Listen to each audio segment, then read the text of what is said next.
Hello, everyone, and welcome to another amazing segment of Sound Mind with Hope TV. I am so excited that you've decided to join us again. We have been having an amazing time during the month of October during I'm a Survivor month, and today's interview will be no different. But before we get started, you know what I'm going to ask you to do.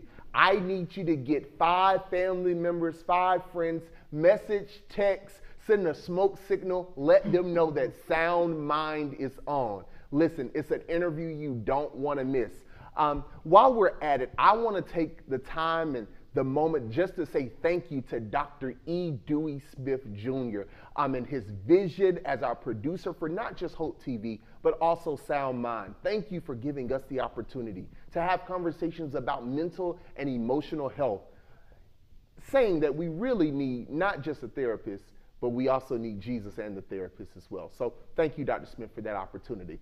Last but not least, there's some amazing people behind the scenes that make this happen, and I want to say thank you. Specifically those this week that are part of the House of Hope making that made this production possible for our segment of Sound Mind this week. So the month of October, we have been paying attention to topics such as breast cancer awareness, for those individuals who have fought the battle and won on this side or the other. Those individuals who have had struggles with pregnancy, infant loss, and bringing an awareness to that journey of life. But today, as our last segment of Sound Mind for this month in I'm a Survivor month, we wanted to shine light on another topic of awareness that is observed in the month of October, and it's domestic violence. On average, nearly 20 people per minute are physically abused by an intimate partner in the United States. During 1 year, this equates to more than 10 million women and men. According to the CDC, 1 in 4 women and 1 in 7 men will experience physical violence by their intimate partner at some point during their lifetimes. Whether you know it or not around you, there may be someone you directly know that is silently suffering because of domestic violence. And today what we wanted to do is have a conversation to talk about not just domestic violence and its existence, but the effect on those people that are around you. So please welcome me, internet family, as we welcome to the Sound Mind stage, the Stafford and Fountain family. Mrs. Sharon Stafford, Mrs. Summer Stafford, Miss London Fountain, and Miss Soleil Fountain. Hey, y'all. Hey. How y'all doing? Good. I'm so happy that you made the time to come and talk with us today about domestic violence. So we're going to jump right in because our time goes really quickly on this segment. I want Mama Sharon, I'll get you to open us up. Can you talk to us about your niece, your daughter, Lasmaki Fountain? Well, what I have to say about Smokey is that she was a very loving person, beautiful personality. She was just the life of the party, beautiful smile, and would just do anything for anyone. And she loved her children dearly. She was a great mother, a great mother. So, Summer, tell us what happened 5 years ago. 5 years ago, Smokey was, she was involved with someone who, and she had decided she wanted to break it off with them. He didn't want it to end. She ended up leaving Macon because he was harassing her and wouldn't leave her alone. And you know, at first it was like, it didn't seem like it was that serious, but then when he kept coming around my grandmother's house, and that's where she was living, he kept coming around my grandmother's house and even came around one time in broad daylight and broke into the house. I think it was just my grandmother, Smokey, and Soleil there. And he he shot at her in broad daylight. At that point in time, she decided to leave until the police caught him. She left and went to Savannah. And she was there for about a week or two? She was there for about a week or two. So I had talked to her, and she was saying because I forgot how I heard she was going to come home one weekend. And I was like, why are you coming back? She said, I just want to see my kids. She said, Summer, I just want to see my kids. And I was like, please don't tell anybody you're coming back, because it's like, we know now he's really trying to hurt you. Right. So she was just like, Summer, I just want to see my kids. I just want to see my kids. That was the last time I spoke with her. We got off the phone, and she promised me she wasn't going to tell anyone. That next morning, I woke up probably around 5 o'clock. My phone was ringing, and it was one of my girlfriends. And so I picked up the phone. I was like, something got to be wrong, because everybody know I'm not a morning person. So I called her back, and I said, hey. And she said, Summer, is it true? I said, is what true? She said, Summer, is it true? I said, is what true? What are you talking about? And she said, I just saw something on Facebook. And I said, okay, what? She said that guy, went through what he was going to say he was going to do. And I said, no. I said, that's not true, because clearly if that happened, we would know. I was like, no. I said, let me call my mom, and I'll call you back. So I got on up, was calling my mom, calling all the phones in the house. I couldn't get anybody on the phone, so I called my brother, who lived probably like 3-4 minutes away from my grandmother. And so he was like, oh man, that's not true. I'm about to go to grandma's house, I'll call you back. I said, okay. So he went to my grandmother's house, called me back, and as soon as I picked up the phone and I heard him on the other end, I knew it was true. At that point in time, of course, I had to get myself together to go there. And first thing came to my mind was her kids. Like, you left these kids behind. You did this to this girl and left these kids behind. And it was so surreal. It was so surreal. And it's just, it was unbelievable that someone who, and I had been around her and him before, and he was so in love with her. I never forget, it was probably around the first time I met him, and I was like, okay, this girl is like my little sister. He was like, oh, I got her. I said, okay, she like my little sister now, I don't play about her. And he took her life.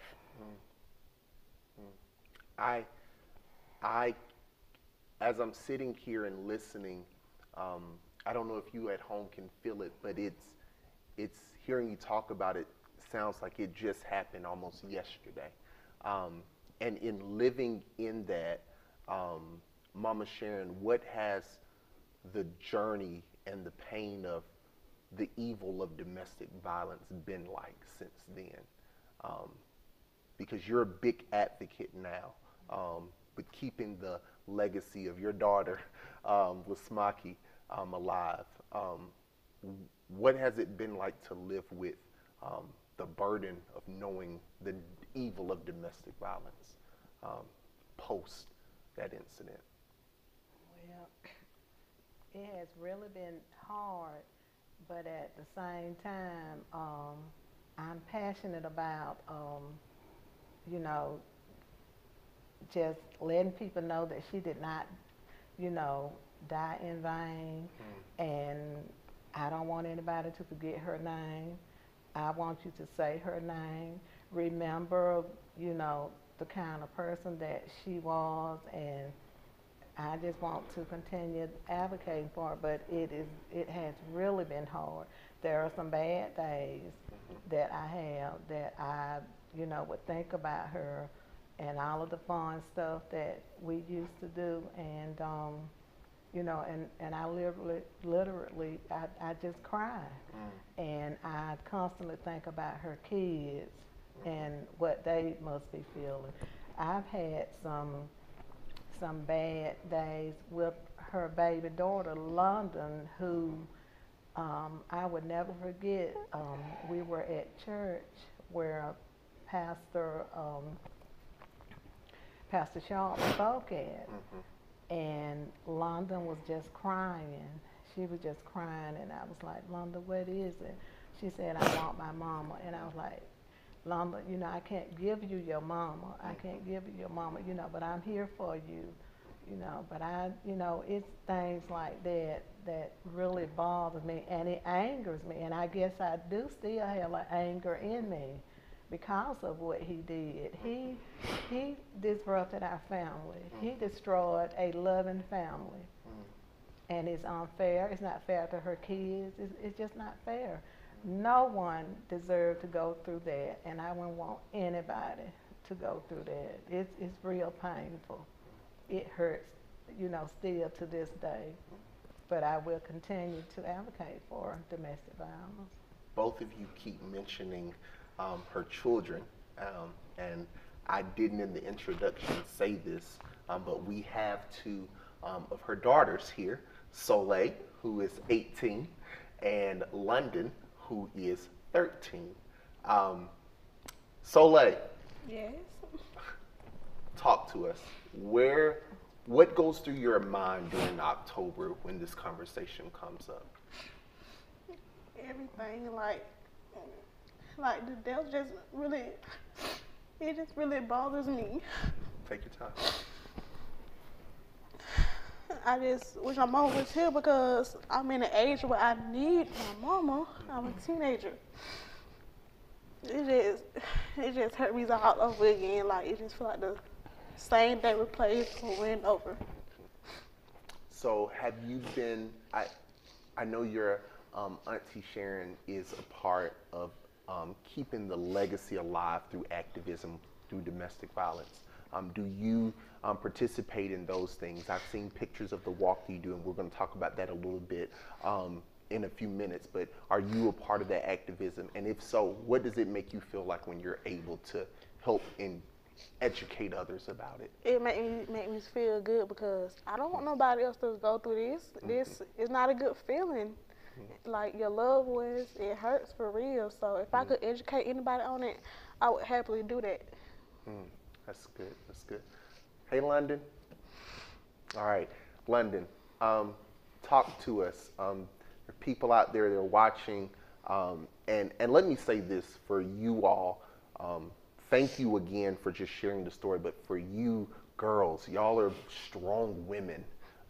There are a lot of people couldn't sit where you are right now and share what you're sharing. So I just want to let you know that you are amazingly beautiful and strong in what you're standing in right now. So London, talk to me. Tell me, in this month of October, I'm sure you probably are not looking forward to it every year, but when it comes around, what sticks out the most during this time? Probably how the whole family can come together and just, you know, bond with each other, because when your family is broken apart, you don't really see anybody.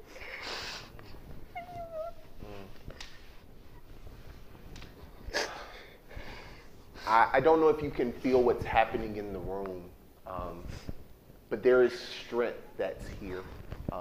Part of what happens in our world is that there are people silently around us who are suffering, and we don't even know it, we don't see it, we don't hear it. But there is someone possibly around you, 1 in 7, 1 in 4, that are dealing with this every single day. It's silent. We know through research that some of the signs are partners that are over controlling and overly aggressive and wanting to be in control. But those things look common when you don't know you're looking for it. Summer, there's some young woman, some young man out there now that's going through it right now, silently. Their family doesn't know it. And they're looking for a way either to get out or the encouragement to even try. If you could talk to them right now, what would you say to them in this moment? What I would say to them is, first of all, it's imperative that they need to, even if they're going through something where they have issues with themselves, they need to realize they have a family that loves them and a family that can show them why they should love themselves. If they love themselves, they need to seek the different programs out there that can help them get out of a domestic violence relationship. Because if something does happen to them, I mean, it tears the family apart. And I would say this, Smokey was somebody who, every time we got together, it was like she was that one family member everybody was waiting to get there because she was the life of the party. And so it's like, if we do come together for something, it is just not the same. And her love for her family was so strong. And I have a theory where I believe that the way that God got her out of the house was by threatening my grandparents. And I think that's how he got her out of that house. I really think that that happened to her because she was trying to protect my grandparents. I want to know, we called this I'm a Survivor month, and the reason why we wanted to stick with that is because there are family members who survive after the part, after traumatic incidents. And even for you, I've heard you all talk about, the pain of what it's been like to live afterwards. Like you said, and I know y'all got some partiers in y'all family. So to think that there's another life of the party that's more livelier, that sounds lit. Oh, yeah. But what I want to know is what from each of you, and you can answer however you want, what has kept you going? In the last 5 years, May comes around every year, October comes around every year. What keeps you going in the midst of all of it? What keeps me going is just knowing that I am speaking out about domestic violence, and I feel like this is helping someone, so they wouldn't have to do this. And then it gives me great joy to put together these walks, these drive-throughs, whatever we'll have for domestic violence. And, and I participate in a lot of stuff that, like the crisis line have, they're a great part of what, we do, the sheriff department, our church family. We just have, just support from all over. So, and it means a lot. And,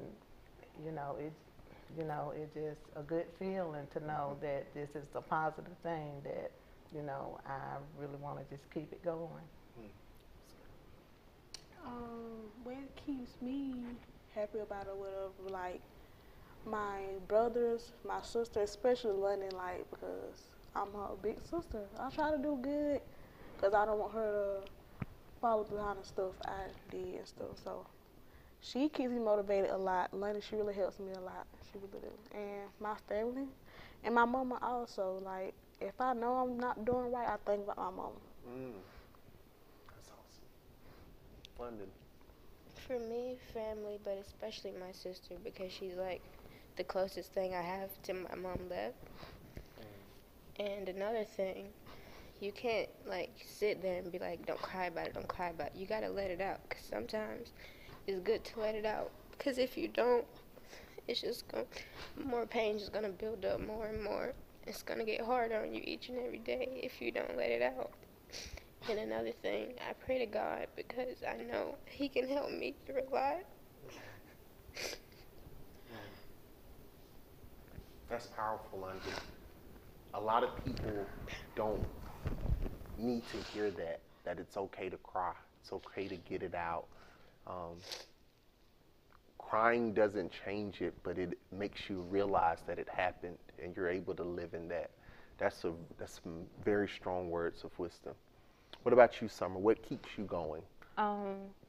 just not having that ability to help someone so that another victim and another family won't have to go through what we're going through.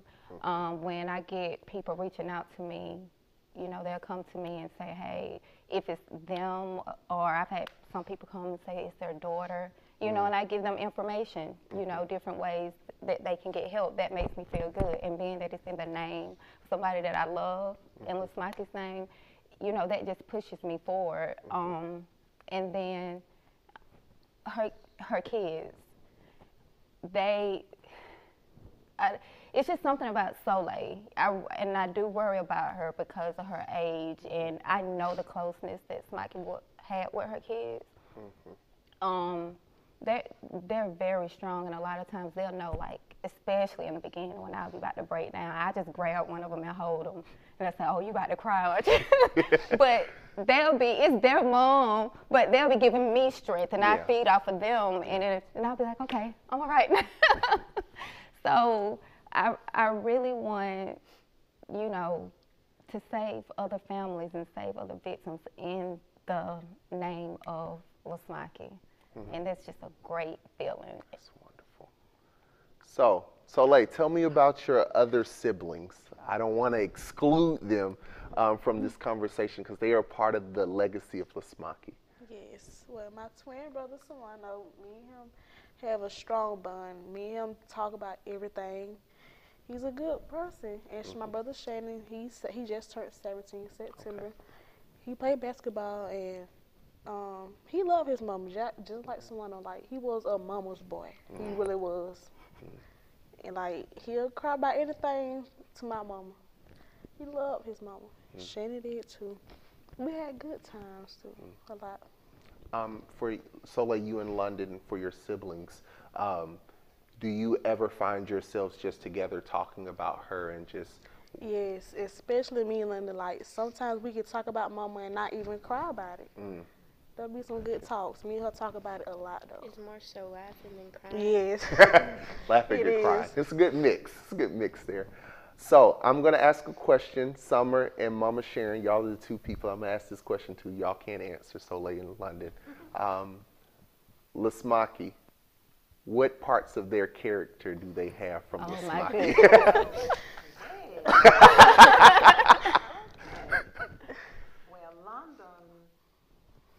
London laugh like her.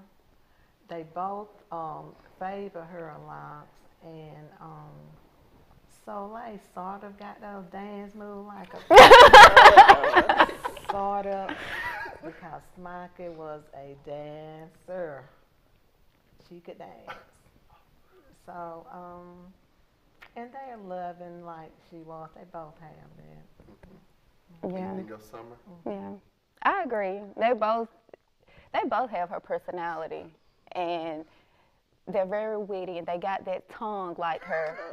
But I mean, sometimes they'll tell you off, and then it's like, did she just get smart with me?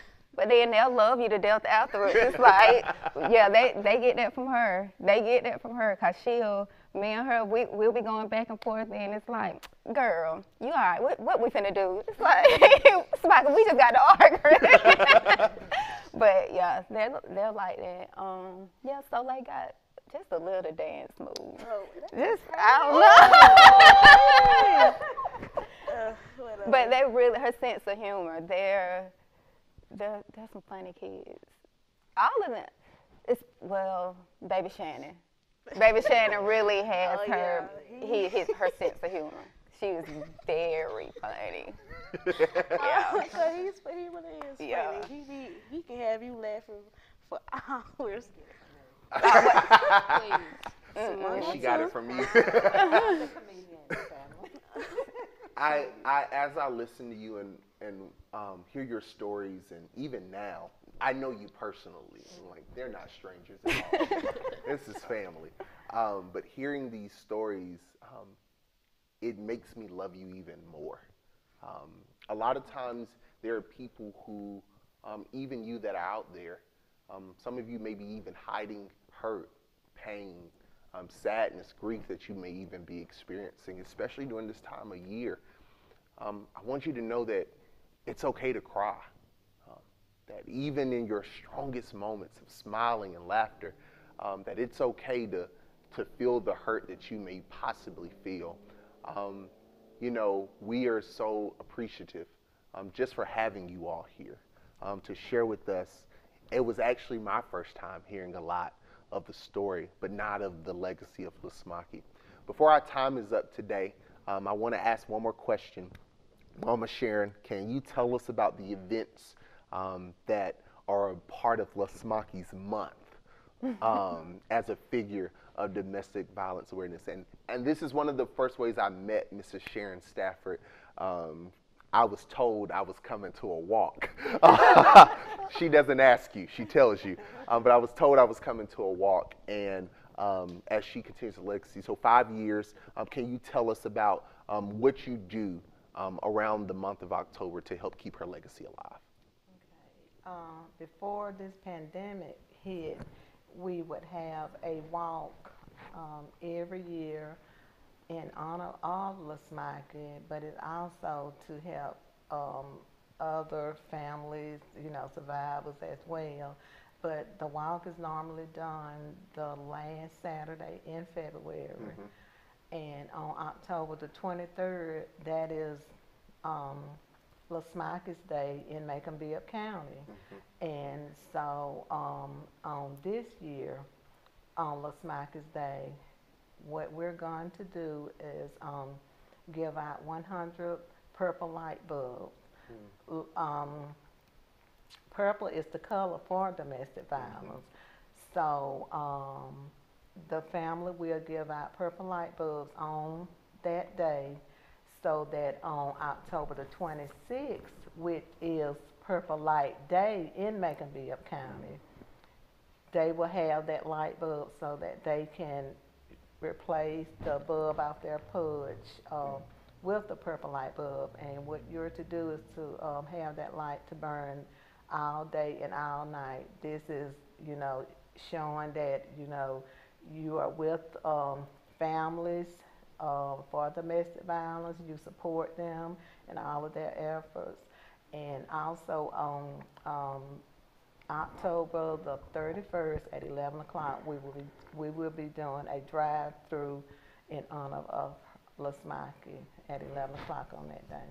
And we would like for everyone to, you know, come out and be a part of it. I've already been told I have to be there.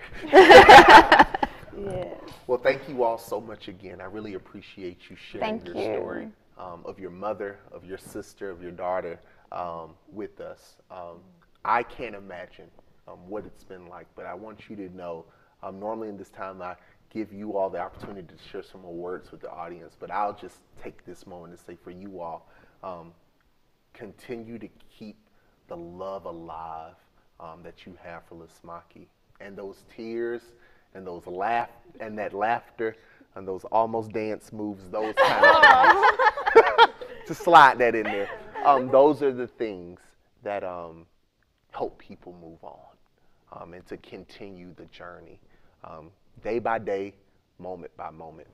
For those of you that are out there watching, you may be in a situation where you need help. There are resources that are available for you. You are not in this alone. You have family that loves you. You can always go back. You've heard the story today of people who love Lasmaki Fountain. I want you to know they love you too.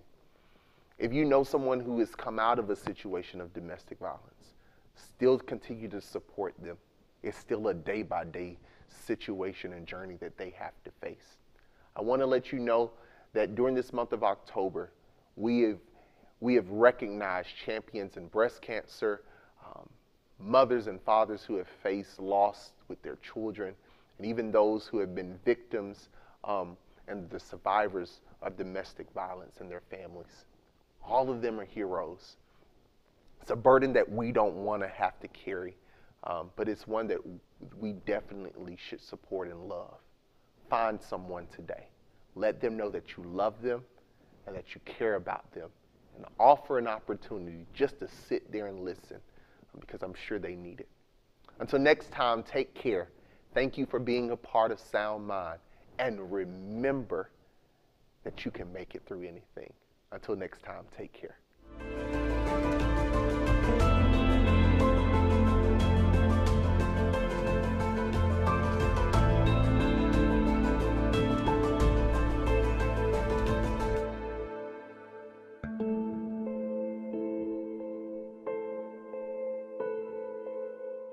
Washington is working really well for the folks who are well connected.